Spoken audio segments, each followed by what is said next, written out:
À vous de juger. À vous de juger. À vous de juger. À vous de juger. À vous de juger. Il paraît que c'est à vous de juger. À vous de juger. Nous sommes très heureux, mesdames et messieurs, de savoir que vous êtes là en train de suivre cette émission. À vous de juger. Chez vous, vous nous suivez à travers le pays, en dehors de la République démocratique du Congo. Vous nous suivez sur YouTube, vous nous suivez un peu partout. Nous sommes très heureux de savoir que vous êtes là, vous nous suivez avec beaucoup d'invités. Il y a des gens avec qui on s'est vu il y a des années vraiment aujourd'hui. Et on se retrouve pour parler République démocratique du Congo. À l'Assemblée nationale, c'est une session spécialement budgétaire, mais qui s'ouvre avec une pétition à l'appui. Et la question des téléspectateurs, ils veulent savoir à qui profite ce qui se passe à l'Assemblée nationale. Il y en a qui disent que c'est un désordre, d'autres que non.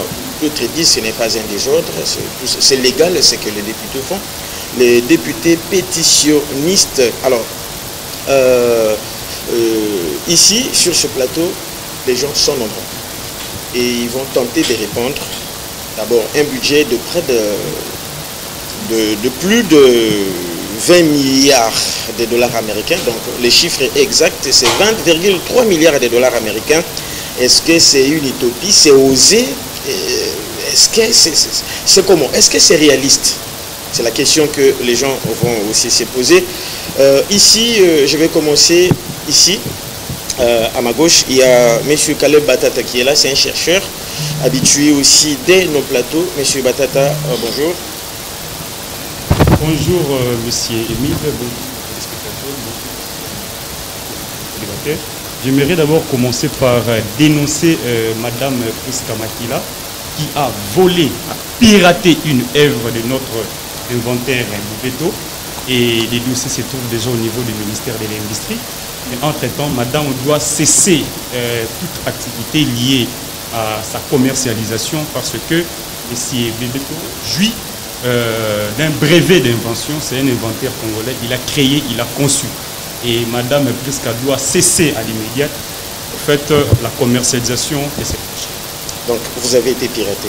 Oui, on a été piraté. Hier, j'étais dans la rue. On a déposé notre numéro au niveau du ministère de l'Industrie pour réclamer notre droit parce que les inventaires sont protégés par la loi congolaise, plusieurs lois qui en parlent.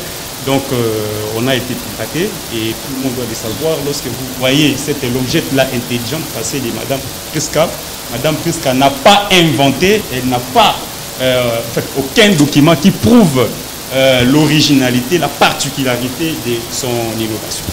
Merci beaucoup. Et ici, il y a M. Pouy. Bonjour.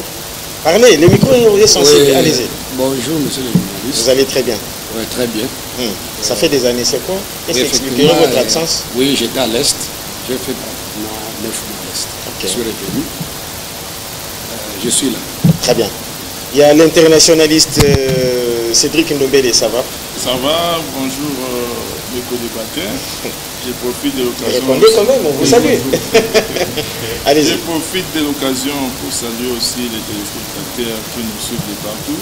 Vous savez, à chaque fois, j'avais l'habitude de dénoncer, soit de réclamer la réhabilitation de votre tronçon. Oui. C'est fait. Grand Malik, DGC. Et avant-hier, les travaux ont déjà débuté. Que Dieu soit loué. Oui. Grâce à vos médias, nous avons pu retrouver, nous avons gagné les paris. C'est une victoire non seulement pour Cédric Ndombele, mais pour le peuple. Tous les usagers de ce tronçon et particulièrement de la commune d'Ngalema. Très bien. Grâce, ça va? Oui, ça va. Vous êtes du MLC? Non. Non. Le moment, je ne suis pas. Agriculteur du Congo. Wow. Très bien. Alors, mesdames et messieurs, vous comprenez que l'émission a déjà bel et bien démarré. On commence avec la petite première question. 20,3 milliards de dollars américains, Cédric Ndombele, c'est osé quand même. Merci, cher Émile, pour cette 2 minutes.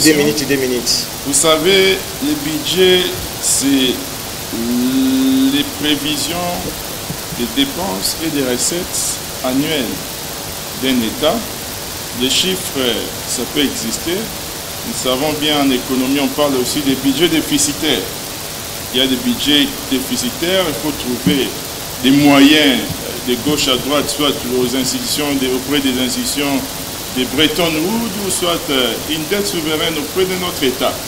Donc, nous avons bien un nouveau ministre du budget qui fait pas mal d'efforts en tant que technicien. C'est lui qui a ramené le budget jusqu'à l'estimation du projet du budget jusqu'à 20 milliards.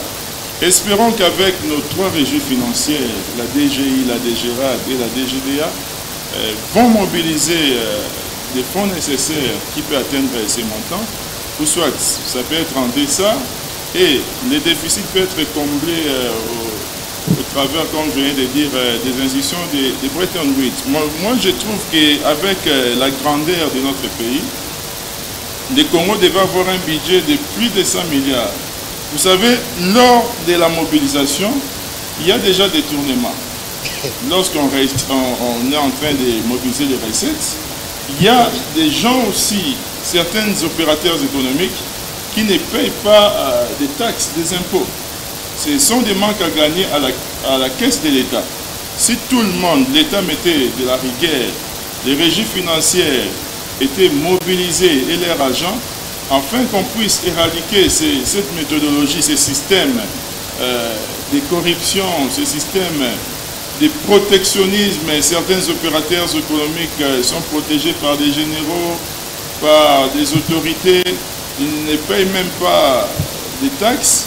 C'est pour cela que notre caisse de l'État n'arrive pas à avoir un montant au-delà de 100 milliards. Mais les 20 milliards, c'est rien.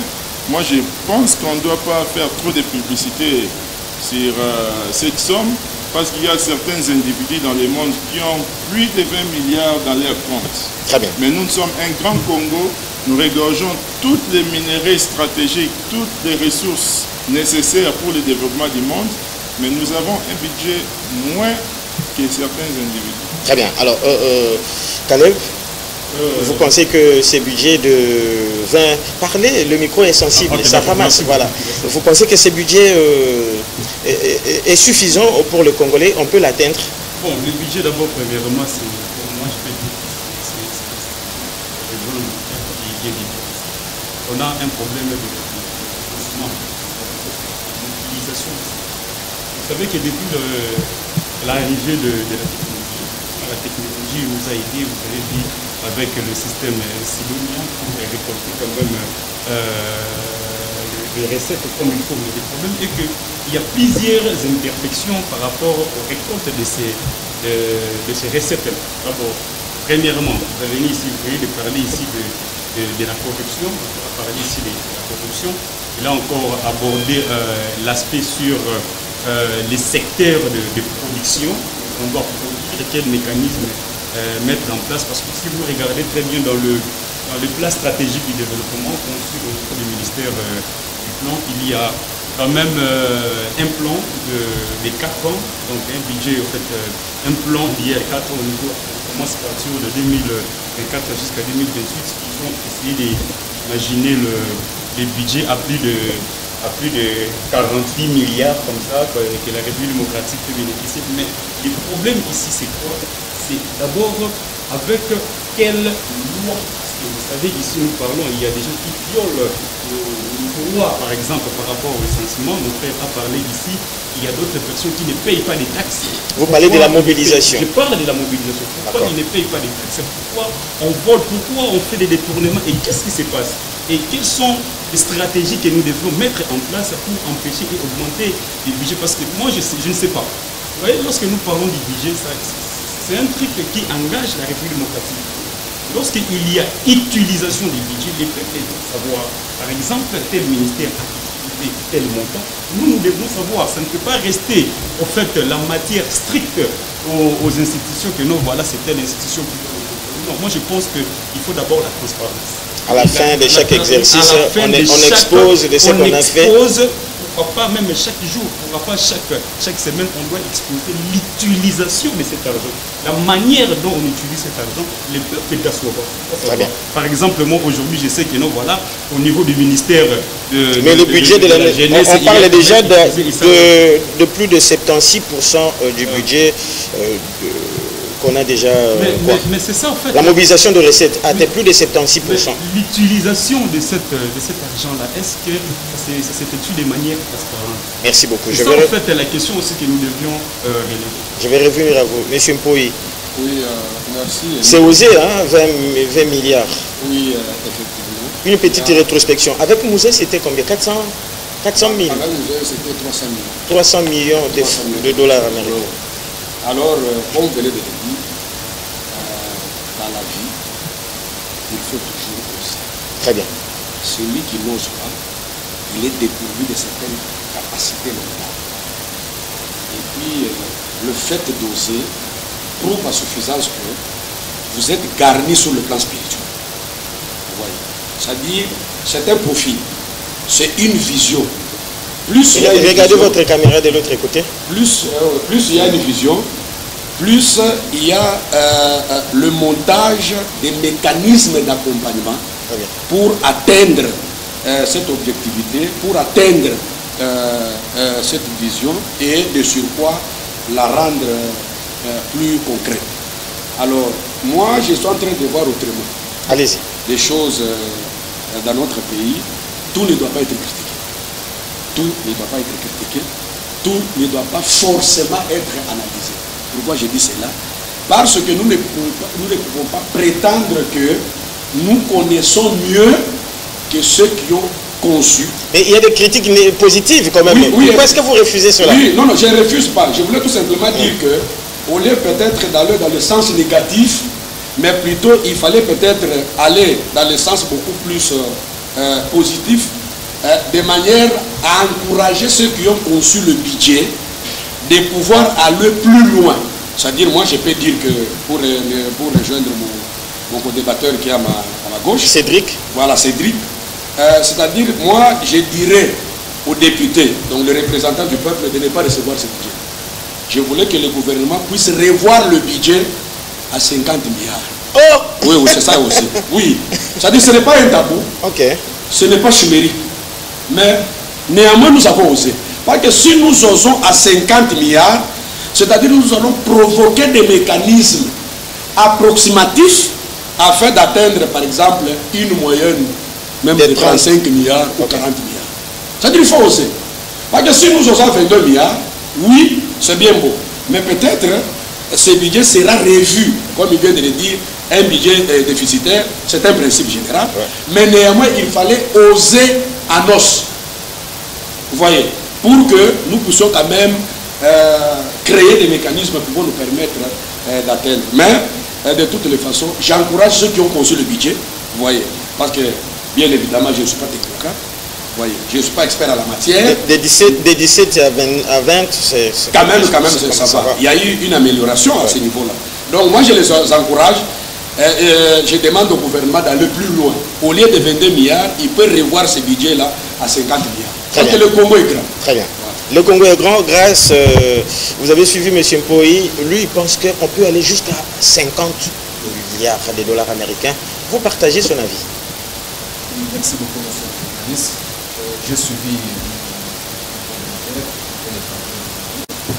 mais pour moi, concernant moi, on parle de 20 milliards. Il faudrait que je puisse faire des recherches et voir en plus si nous avons un budget de 20 milliards.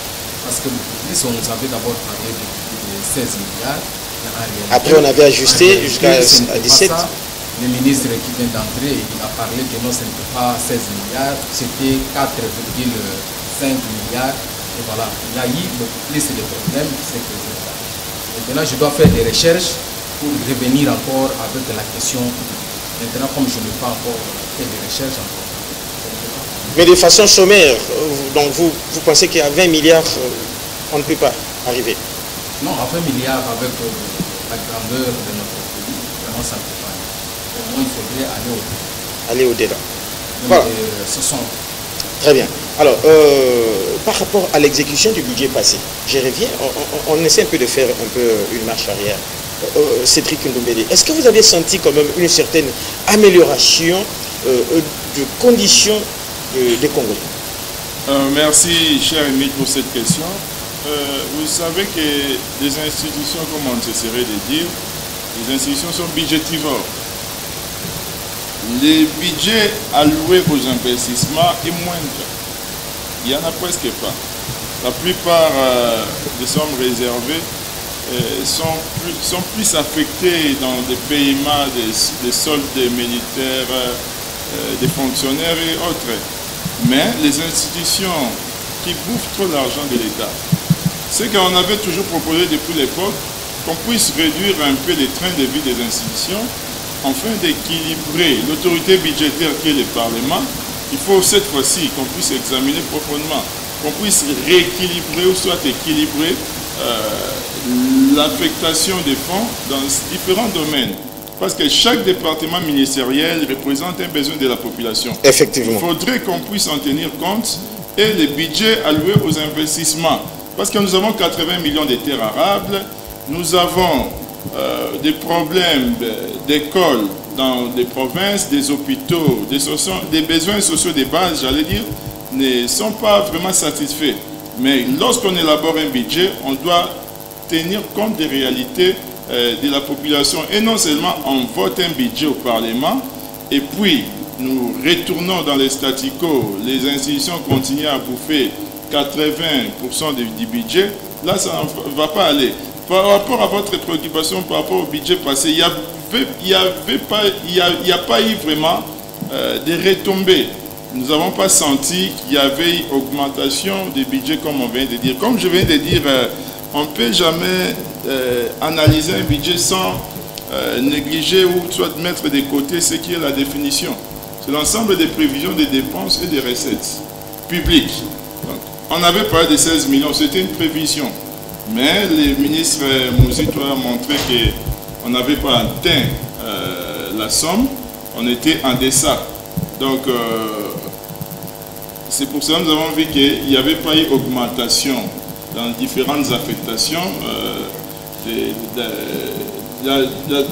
les affectations d'argent dans différents secteurs, j'allais dire, on n'a pas vraiment ressenti quelque chose. Très bien. On était toujours dans les surplaces. Et cette fois-ci, je pense qu'avec cette prévision, on aura quand même à vivre de l'impact sur le terrain dans différents secteurs de la vie nationale. Grâce, je te reviens par rapport à l'exercice précédent, ce que nous sommes en train de déterminer d'ailleurs, l'exercice 2025. Les budgets de 16 milliards passés à 17 milliards, ça vous a impacté vous-même en tant que Congolais? Bon, en tant que Congolais, je dois être sincère et non de mentir ici sur le plateau. Les budgets de 16 milliards, on nous avait parlé. Que non, on a atteint les montants de 16 milliards, mais en réalité, ce n'était pas 16 milliards. Comme je viens de le dire, que non, on avait 4,5 milliards et nous ont dit nous avons atteint 16 milliards.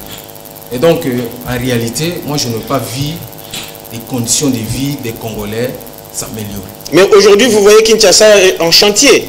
Oui, en chantier, c'est l'initiative que personnellement... L'argent là ne vient pas de poche de je ne sais qui, ça fait partie du budget national. Ah oui, ça fait partie. Les infrastructures. Ça fait partie, mais il faudrait savoir aussi que et ne peut pas commencer à nous mentir. Nous parlons de 16 milliards. Ils nous ont dit qu'il y a 16 milliards que le Congo a. Mais maintenant, en réalité, nous avons 4,5 milliards. Maintenant, avec l'initiative qu'on est en train de faire ici à Kinshasa, je suis en train d'encourager ça. Je fais partie de l'initiative.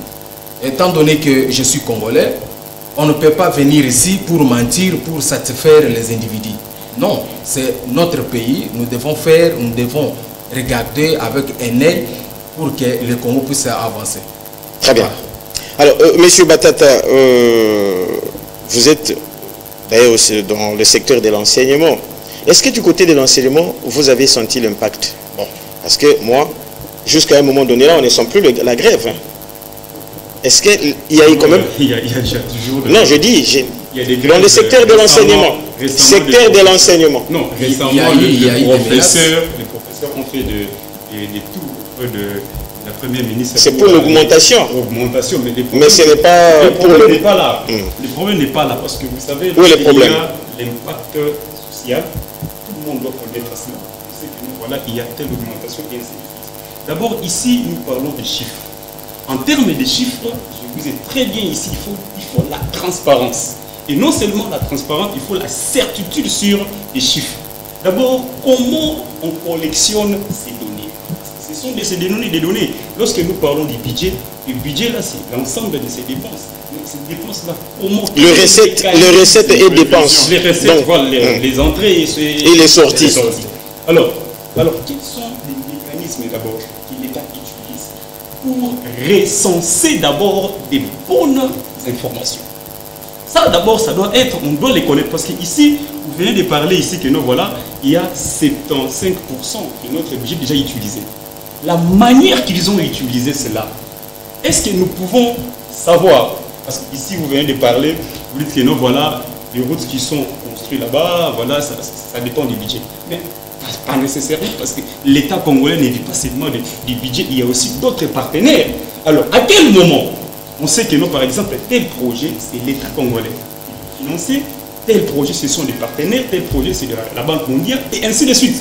Ça, on ne connaît pas. Il faut vous laisser aussi informer. Mais la transparence, monsieur Émile, lorsque en matière d'argent... À chaque ouvrage, on a toujours mentionné le maître d'ouvrage. Mais vous savez, ici nous parlons, nous sommes dans un pays où il y a au moins 90% de détournement. Et pourquoi on détourne l'argent? Parce qu'il n'y a pas de transparence. On fait des choses, on sait que nous, voilà, on va voler l'argent de l'État, il suffit seulement de parler avec tel ministre, de parler avec tel ministre, on maîtrise les secteurs de la sortie de l'argent et puis c'est fini. Et demain, nous allons venir. Vous savez que même nous, quand on dit, au niveau du ministère de la Recherche, il y a au moins 600 millions de dollars qu'on a essayé de promettre aux chercheurs que nous sommes. Un budget qu'on avait déjà, c'était déjà introduit depuis 2023, mais jusqu'aujourd'hui. Nous sommes, c'est-à-dire l'utilisation de cet argent, la manière dont on utilise cet argent-là.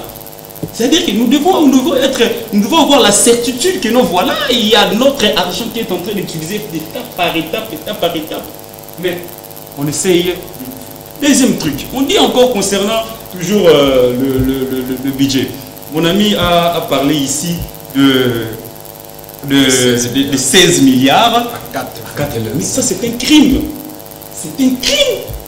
C'est un crime. Vous dites aux gens que nous voilà votre budget. Ce ne sont pas des informations officielles. Non, en fait. Ce n'est pas officiel. Bon, non. Voilà. Il ne faut pas dire que c'est officiel. Nous, on a écouté, tout le monde ça, connaît ce que nous voilà. On nous a dit par je pense que c'était le ministre. Voici les chiffres officiels. Voilà. Voici les chiffres officiels. Clôture de l'exercice budgétaire 2024 rappelle, les recettes du budget du pouvoir central ont été réalisées à hauteur de 79,97%. Quant aux dépenses, poursuit, ça c'est notre confrère qui a poursuivi, les dépenses dégagent un taux d'exécution de 80,78% en termes de résultats. Oui, mais... Donc, on ne peut pas avoir 40%, 40, c'est pas 4 millions, 4 milliards ne peut pas représenter 79% quand même. Il faut éviter de ramasser le chiffre. Je peux vous lire. Merci beaucoup. Non, je vais revenir à vous. Parce que vous avez eu un peu de temps là. Laissez, qui n'a pas encore parlé? C'est vous. Voilà. Monsieur le journaliste, je suis très content. Moi, je pense que nous devons avoir une autre appréhension des faits. Voilà. C'est-à-dire... Est-ce que vous pouvez regarder la caméra? Si, voilà. vous ne connaissez rien, ou si vous ne maîtrisez pas le secteur, l'honnêteté scientifique nous oblige de garder peut-être notre calme, de façon que nous puissions arriver à prendre. Je voulais épingler quelque chose sur ce que mes co-débatteurs viennent de parler. Il faut d'abord commencer par comprendre par la prévision budgétaire. La prévision budgétaire, ce n'est pas un chiffre ou bien un montant d'espèces. On pense que cette année, nous pouvons atteindre tel chiffre. Alors, si vous voulez critiquer ces budgets, vous devez atteindre, vous allez attendre plutôt à la fin de l'exercice de ce budget-là. Qu'est-ce que l'État a pu réaliser par rapport à la prévision budgétaire? À ce moment-là, on saura comment dégager ce qui a été alloué aux dépenses, vous comprenez, pour couvrir le charge étatique, et ainsi de suite. Mon frère vient de parler que non, dans leur ministère, on leur avait promis 600 millions. Mais maintenant, regardez, vous me passez les termes, là où vous faites l'amalgame. La promesse n'est pas une réalité. On a promis, on a dit que nous allons vous donner 600 millions. Vous comprenez? Mais on n'a pas dit que le 600 millions existe dans la banque. Mais par rapport au feedback, vous comprenez? Par rapport au feedback, le gouvernement congolais a pensé que nous devons quand même prévoir un budget par rapport au desiderata de ce ministère. Mais cela ne veut pas dire que ça a été débloqué. C'est une promesse. Vous le dites mieux. C'est une promesse. Quel ministère? Bien entendu, c'est ce qu'il vient de dire. Vous voyez, ça a été promis. Mais le montant n'a pas été décaissé. C'est là que les Congolais font l'amalgame et accusent à tort certains ministres qu'ils ont détournés. C'est là que nous devons comprendre. Donc, je veux que nous puissions maîtriser cet aspect. Deuxième élément, vous avez posé la question pour dire que est-ce que l'exercice budgétaire qui est à son terme ici a produit des effets sur la vie sociale des Congolais. Je voulais peut-être oser. Un peu de mots. Oui, un peu de mots, je voulais oser. Par rapport à moi et d'après mes analyses minutieusement menées, je pense que l'exercice budgétaire 2024-2025 a produit des faits, je dis, ça m'engage que moi, approximativement à 65%. Parce que, je voulais vous révéler quelque chose. Les Quinois, comme nous sommes là, nous pensons que le Congo, c'est seulement Kinshasa. Mais je vous dis, osez dans la province, vous allez voir ce que le gouvernement a fait. Et je n'ai aucun intérêt de venir peut-être défendre le mensonge ici, ou bien les choses qui ne sont pas faites, moi je viens pour en créer ici. Non. J'ai dit, j'ai fait 9 mois à l'Est. Je dois l'avouer. Parce que ne pas le dire, je deviens moins sérieux et responsable. Merci beaucoup. Le gouvernement a fait. Si je vous cite ces manières. Ça, c'est le PD 145. Oui, effectivement, dans le cadre du projet 145. Ce que le gouvernement a fait, c'est étonnant. Merci beaucoup. Ouais, c'est étonnant. Les aéroports, les routes, au moment où je te parle, depuis 1960, je dois le dire à votre caméra, depuis 1960, c'est la première fois que Isiro, j'ai dit le chef-lieu de Haute-Ouélé, vient d'être macadamisé. J'ai dit depuis 1960. Mais c'est le budget. L'aéroport de Kananga, l'aéroport de Mouchimaï, l'aéroport de... J'étais à Bougnolo, j'étais à Goma, j'étais à Beni, j'étais à Boutembo. Mais allez voir ce que le gouvernement a fait. Donc, le dire ou bien accepter ce que le gouvernement a fait, ce n'est pas un tabou, c'est l'honnêteté. C'est comme quelqu'un d'autre te dira, mais allez à Katakokombe. Non. Allez à Lodja. Ici, peut-être qu'il n'était pas à Katakokombe. Mais moi, je vous dirais que allez à Bandou. Je n'étais pas seulement à Katakokombe, mais je suis arrivé à Kabanda Moussefou. J'ai dit, je suis dans le territoire de l'Église. Merci beaucoup. Ce que le gouvernement a fait. Merci beaucoup, monsieur Poyi. C'est une véracité que nous ne pouvons pas cacher. Acceptons, mais là où le gouvernement n'a pas fait, nous devons le dire. Merci. On va évoluer, mesdames et messieurs. On reste toujours tout autour de l'Assemblée nationale. Vous avez suivi et vous suivez l'évolution de ce qui se passe là-bas. Une pétition pour faire partie, je crois, 5 membres du bureau. Bon, la question que les gens se posent, à qui profite cela? C'est ça aussi ma question que je vous pose.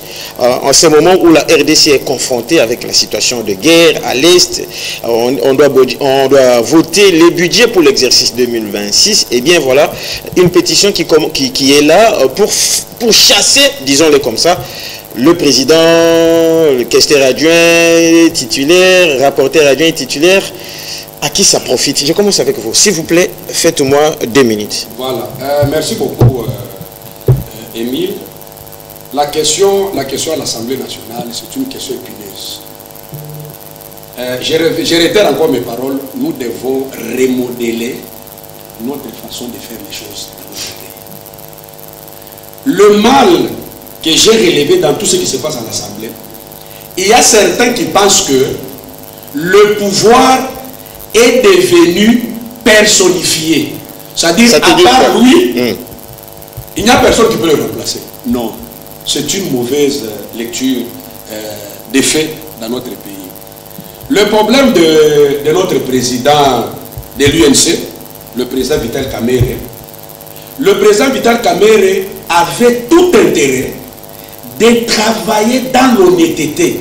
Parce que non, le président Vital Kamerhe, il a un passé déjà entaché. Il avait tout intérêt de sauvegarder son image qui a été ternie pas plus tard 2 ans. Pas plus tard, si je ne m'abuse pas, 3 ans.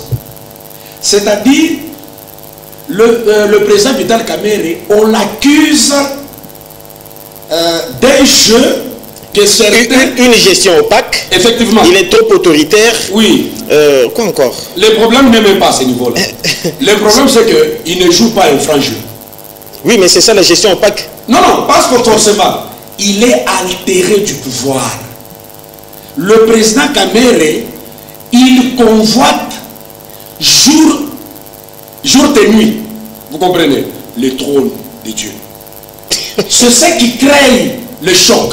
Je sais très bien que d'une part, la Constitution lui donne cette amabilité. C'est la liberté. Mais attention, la politique, ou bien la sphère politique, est gouvernée par le président. Merci beaucoup. Cédric Ndombele, à qui ça profite, cette déstabilisation de cette grande institution de la République démocratique du Congo, l'Assemblée nationale? Vous savez, l'actualité politique congolaise est dans l'effervescence depuis le dépôt du budget de la pétition. Ah ouais. La pétition pour éradiquer les bureaux de l'Assemblée nationale. Vous savez que nous avons déjà assisté à plusieurs de ces choses, de ces scènes. Il y a Bioleret. Vous savez, en politique, il y a des calculs que nous autres ne pouvons pas comprendre. Mais rien n'empêche que dans cette législature, qu'on puisse voter un nouveau bureau de l'Assemblée nationale qui est la Chambre basse. Les députés, majoritairement, qui ont signé la pétition, c'est au-delà de la moitié. Hein. Oui, plus que même la moitié. Au-delà de 250 députés.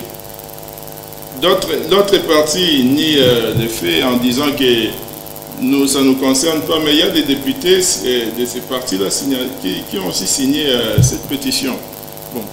Ils ont mis sur pied une commission qui va travailler pendant 3 jours depuis le jeudi. Et la commission travaillera pendant 3 jours pour examiner la pétition. Et puis, il y aura une session spéciale pour que les députés puissent trancher si le bureau restera ou pas. Donc, quand cela ne tient... Répondez aussi, alors, vous avez déjà tout dit. Répondez maintenant à la question des téléspectateurs. Ça profite à qui? Tout ceci. Toutes ces scènes. Les changements du bureau, comme je viens de dire, c'est la politique. C'est la politique. Il y a des enjeux politiques. Il y a des calculs politiques. Je ne dirais pas que ça profite à un tel camp ou à un autre camp, mais je dirais qu'il peut y avoir toujours alternance du bureau de l'Assemblée nationale, voire même au Sénat aussi, on entend déjà parler des pétitions. Ça peut bouger de tous côtés, mais ce qui est plus important, que ça ne puisse pas captiver l'attention de la population, parce qu'il y a beaucoup à faire. Il y a des besoins élémentaires de la population jusque-là n'est même pas encore satisfait à 90%, à 80%. Aujourd'hui, tout le monde, ce que je comprends en République démocratique du Congo, une nouvelle actualité supprime une autre actualité. On a parlé de l'affaire Moutamba. Aujourd'hui, Moutamba est dans les oubliettes. Oui, mais c'est fini. Le procès est déjà arrivé à la fin. L'affaire Moutamba, c'est le match RDC-Sénégal. Et puis, il y a une autre actualité qui vient de se créer, la pétition contre les bureaux de l'Assemblée nationale. Donc, moi, je dirais pas que ça va profiter à tel individu, mais pour qu'il y ait alternative du bureau, nous avons vu même lors des législatures passées, au cours du mandat, on a changé un nouveau bureau, même à des reprises ou à une seule reprise. Donc, pour moi, ça profite, je ne dirais pas que ça profite à des individus. Merci beaucoup. Grâce. Est-ce que c'est le moment de changer le bureau de l'Assemblée nationale, voire du Sénat? Ou c'est le moment des choses sérieuses? Oui, effectivement. Il faudrait savoir une chose. Les députés sont là, ce sont des représentants du peuple. Très bien. Parce que c'est bien nous, les peuples, qui leur avons donné le mandat. S'ils constatent que ça ne va pas au niveau du Parlement, il n'a qu'à changer. parce qu'on nous a parlé ici, le président Vital Kamerhe, parce que moi je dois être clair avec ce que moi j'ai entendu. Il bloque les initiatives parlementaires, les non-respects des règlements d'ordre intérieur de l'Assemblée nationale, et il y a aussi la mégestion au niveau de l'Assemblée nationale. C'est-à-dire toute initiative, donc on est en train d'initier au niveau de l'Assemblée nationale, lui bloque ça. Et on ne peut pas continuer comme ça avec un monsieur qui était déjà détourné des millions. Maintenant il revient, il était ministre. Il était acquitté, monsieur. Non, si vous avez oublié. Non. Donc il n'a rien détourné. Avec la justice, donc le président lui-même avait dit que non, la justice est malade. Et on avait reçu un monsieur qui était venu envoyé par Dieu pour qu'il puisse aguerrir la justice. Mais à un moment donné, avec le complot de ces gens-là, ils l'ont fait le complot et après on lui a fait partir. Maintenant, les problèmes avec la pétition de Vital Kamerhe ou les bureaux de l'Assemblée nationale, c'est tout à fait logique. Quelques membres du bureau. Parce que ce n'est pas tout le monde. Ok, c'est tout à fait logique. Si on a initié ces projets, lui n'accepte pas. Parce que tout le monde aujourd'hui, les pays fonctionnent sur base des lois. Bon, ça c'est bien, mais est-ce que c'est le moment de faire ça? Non, écoutez, je suis en train d'expliquer, je dois arriver là où que vous. Les pays, chaque pays marche avec des lois. C'est-à-dire chez nous, ce sont les députés là qui votent, qui proposent, c'est le gouvernement. Mais lorsque ça arrive au niveau du bureau de l'Assemblée nationale, le monsieur porte garant. Comme il est tyran, il bloque. Il dit non, ça ne peut pas passer. Il dit niet, ça ne peut pas se faire. Avec de telles personnes, on ne peut pas les garder comme ça. Il faudrait les faire partir. Et le moment donc que vous êtes en train de me parler, que est-ce que c'est le moment? Moi je dirais oui, c'est le moment. Parce que quand on voit ça ne va pas, il faudrait changer. Aujourd'hui, c'est le même Kamerhe là qui est en train de flatter des personnes, en train de jouer les jeux. Tantôt il est de l'autre côté, tantôt il revient, tantôt il est... C'est pour cela que vous voyez qu'il est en train de bloquer toutes les initiatives donc on est en train de proposer. Donc pour moi, et ça m'engage que moi, et j'assume mes propos que je suis en train de prononcer ici, que M. Vital Kamerhe ne peut pas encore rester à la tête de l'Assemblée nationale. Il faudrait qu'il puisse partir. Parce que c'est un danger pour la nation. Monsieur Batata. Merci beaucoup, M. Emile. C'est l'heure de chasser certains membres du bureau. Permettez-moi un peu de revenir sur... juste. Non, on évolue. Ne revenez pas sur le budget. Je t'en prie. On évolue, on n'a plus de temps. Nous n'avons plus de minutes. Cette question-là, je réponds sur ça. Nous n'avons plus de minutes. Juste 2 secondes, je vais répondre à cette question. Laissez-moi gérer quand même mes minutes. J'ai dit ceci parce que mon frère m'a parlé ici. Il a dit que les budgets, là, lorsqu'on vote, là, ce sont des prévisions. C'est-à-dire lorsque là-bas les ministères nous ont dit que nous, par exemple, vous devez avoir... Voilà. Mais en vrai dire, comment cela s'est fait? C'est ça la question. Est-ce que ces chiffres-là, on doit rester dans l'aspect que nous, voilà, on est en train de prévoir juste? Non. Si vous lisez ici la vraie définition qu'on donne, on dit, pour arriver à faire une prévision budgétaire, on suit généralement une démarche structurée en plusieurs étapes. L'idée est de transformer les informations passées et présentes à une projection réaliste. Cela veut dire que ça ne peut pas être une projection irréaliste. Là, ce n'est plus un budget. Ça veut dire que cette projection-là doit être réaliste. Alors, si ce n'est pas réaliste, pourquoi vous venez nous dire cela que non, voilà, il y a ça, il y a ça? On n'a pas besoin. Ça, c'est un document que j'ai tiré sur Internet. Alors, pour revenir maintenant sur la question de M. Kamerhe, donc ce sont des distractions. Ce sont des distractions que je suis en train de dénoncer. Mais ça ne va pas. On part. Qui distrait qui? Mais c'est l'homme politique.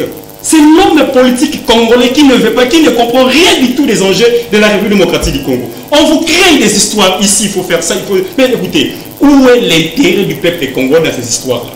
Si ce n'est pas de mettre leur argent dans les poches et ainsi de suite, ils vont recevoir des millions pour ne pas signer, l'autre va recevoir des millions, mais le peuple congolais est oublié. Et nous sommes là en train de regarder ces gens-là. Non, ça doit cesser. Ça doit cesser. Même si on remplaçait Kamerhe et qu'on mettait quelqu'un là, vous pensez que la personne qui va venir là, ça sera un saint? Non. Même si on dit que bon, Kamere reste, est-ce que Kamere lui-même il est sain? Non. Nous sommes entrés, ce sont des distractions peut-être, je ne sais pas. Nous avons des problèmes réels. Par exemple, là où vous avez déjà le M23 occupe notre territoire, il y a beaucoup de choses qu'il faut faire. Maintenant, là, l'enseignement avec le système LMD, c'est un problème. Partout, il y a des problèmes. On nous installe des autorités qu'on ne sait pas s'ils proviennent d'où. Et tout ça, c'est un problème avec lui. Donc, on doit frapper sur nos propres problèmes que suivent, parler sur les histoires des Kamere, dire ceci, l'Assemblée nationale a fait ceci, il y a telle pétition. Mais, en vrai dire, nous voulons... Qu'est-ce qu'on veut de ces pays? Donc, nous distraire, c'est ça des choses qu'on doit faire. Mon frère ici a parlé, l'autre fois, c'était l'histoire des Moutamba. Après la RDC. Et ainsi de suite, on va aller. Et puis, on va se retrouver, nous sommes en 2040, il n'y a rien. Donc, on doit cesser avec ce genre de débats et regarder, voir comment les choses peuvent tourner. Voilà. Depuis qu'on a signé l'accord de paix entre la RDC et le Rwanda, vous savez ce qui se passe dans l'est du pays. La RDC, c'est-à-dire le gouvernement, et le M23 ont signé l'acte, comment on appelle quoi, des principes. Jusqu'aujourd'hui, vous savez ce que le M23 est en train de faire, même en train de former d'autres rebelles pour attaquer les Congolais. Quelle lecture avez-vous de la diplomatie congolaise jusqu'ici? Une minute, on est à la fin. Commence avec vous. Vous savez, cher Émile, merci pour cette préoccupation. On l'avait déjà bien dit depuis longtemps qu'entre la République démocratique du Congo et les États-Unis d'Amérique, c'est les rapports de force. Les Américains sont des prédateurs pour suivre leurs intérêts. Il n'y a pas de 50-50 avec ces gens-là. Lorsque la République démocratique du Congo a sollicité vers les États-Unis d'Amérique la signature d'un contrat ou un partenariat stratégique minéré paix, et les Américains ont fait appel aux Rwandais pour que nous puissions conclure un accord de paix entre les deux pays en conflit. Cela a été fait en fin juin, et ils ont proposé, c'est dans l'accord, ils ont proposé, en ce qui concerne les groupes armés, aller à Doha, au Qatar, pour en discuter. Depuis que nous sommes allés à Doha, au Qatar, nous avons vu l'hypocrisie des forces négatives. Et il y a une proposition là par rapport à la médiation qui est cogestion du Kivu, je crois, qu'on puisse co-gérer la partie Est ensemble. Ils ont demandé de gérer cette partie-là durant 8 ans. Et le gouvernement avait refusé. Le gouvernement a refusé cette proposition. Vous voyez? Donc nous voyons que les Américains nous ont amenés dans un processus lent. On croyait qu'avec les Américains, le processus allait être rapide, accompagné des injonctions par rapport à leur puissance, que les Rwandais a quitté le sol congolais. Merci, Cédric. Vous savez, même la résolution 1227 des Nations Unies jusqu'alors qui exigeait le départ des forces rwandaises sur le sol congolais n'a jamais été mise en application jusqu'à nos jours. Donc nous voyons qu'il y a l'hypocrisie de la communauté internationale. Monsieur Mpouy, on a dilapidé nos énergies à aller signer sur des papiers qui n'ont rien amené. Non, la diplomatie du chef de l'État a payé toujours. Oui, va produire des faits. Mais le problème, c'est de contextualiser à quel moment la diplomatie a produit les faits. Ouais. Donc, les effets plutôt. La déclaration de principe. La déclaration de principe, oui. Nous avions signé en bonne et due forme de la déclaration de principe. Et c'est fini? Non, la déclaration de principe, c'est ça l'amalgame, ou bien la confusion que certains d'entre nous se font. La déclaration des principes de Doha, ce n'est pas un accord. On dit ce sont des principes.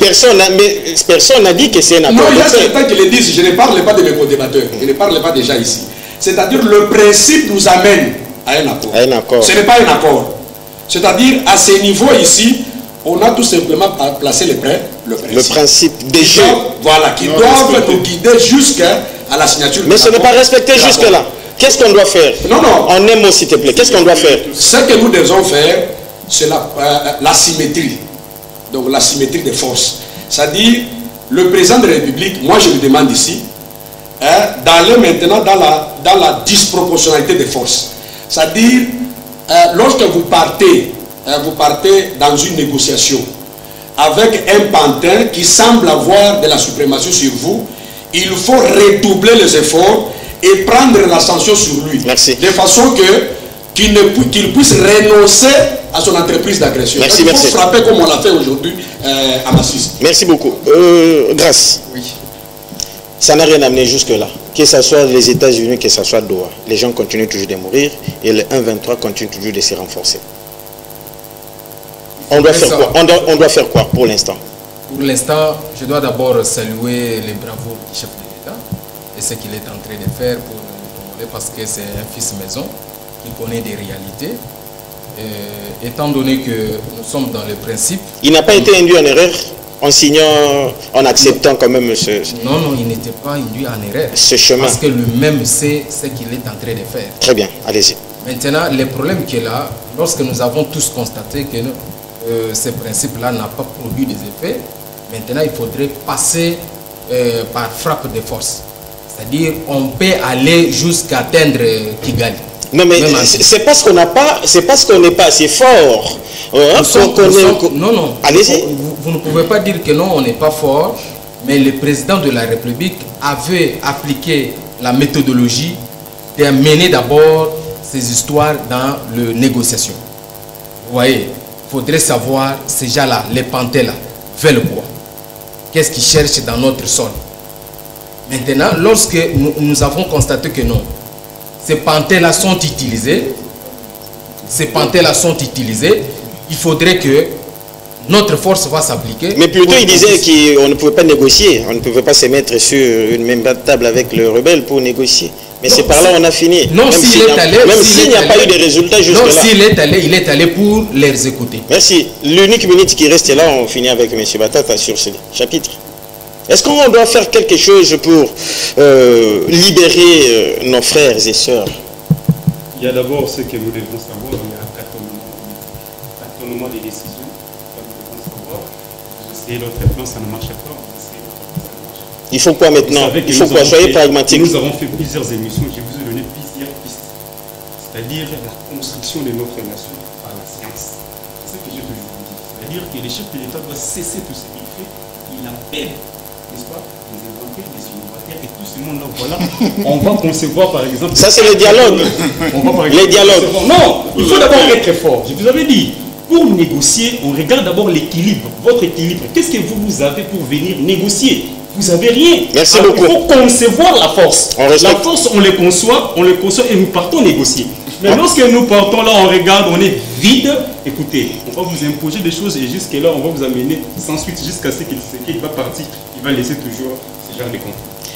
On respecte le programme et on arrête là. On se retrouve la semaine prochaine. Mesdames et messieurs, merci d'avoir répondu à notre invitation. Chers messieurs, sans dames, merci et à nos téléspectateurs qui nous ont suivis. Merci beaucoup à notre réalisation.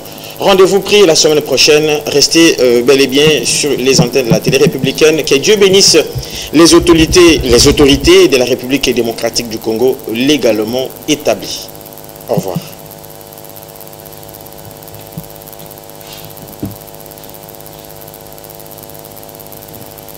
Voilà. Et les autorités illégalement établies. Ouais. Il y a aussi des autorités illégalement établies.